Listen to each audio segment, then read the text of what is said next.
The minute I got on the table and he adjusted my neck, he went too hard, too fast, and the second he did it, I knew my life as I used to know it was over.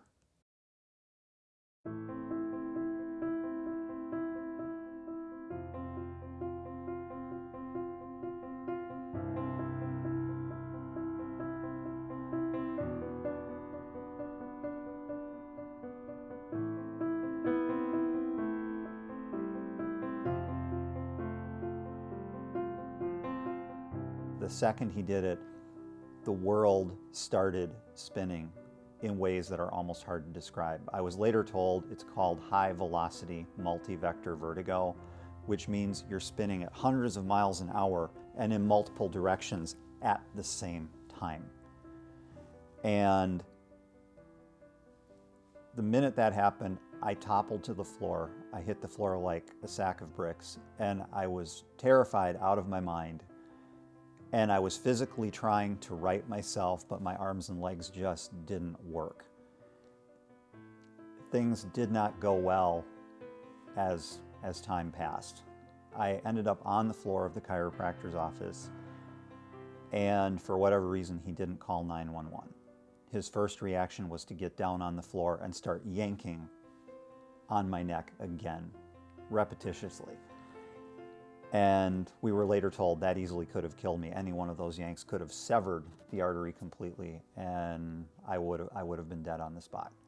Before the brain injury hit, by this point in my life, I fully expected I would find a metro area that I really loved.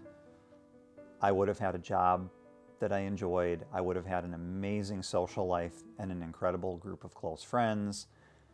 I would have been living someplace very culturally diverse, and I would have been involved in my community. I just had envisioned this really beautiful, well-rounded life. And instead, I went from all of that to being basically isolated in my hometown, where pretty much everybody I had ever known outside of family had long since moved away. And I was marooned at my parents' house, just battling day to day with unthinkable symptoms that just make any quality of life impossible. And one of the things I found, brain injuries are called invisible disabilities for a reason. You know, I have people all the time look at me and they say, "Oh, you look great, you look fine." Brain injuries don't show. So I can be having a day that's like something straight out of hell, and people will look at me and tell me how great I look and how I'm fine, and I'm not. The types of symptoms that I get are so terrifying and so debilitating.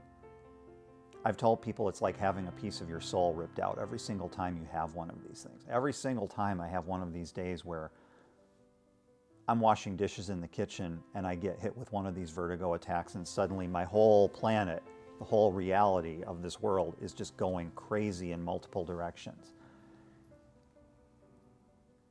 It's hard to quantify it in words. It's just unbearably torturous, and it just shatters any illusions that you have of having a meaningful quality of life. And in some ways, in the telling of this story, I've been my own worst enemy, because I try to persevere and I try to be positive and I try to get through things. But the reality is there isn't a single day that goes by that I don't live in the fear of, okay, is that going to happen again today?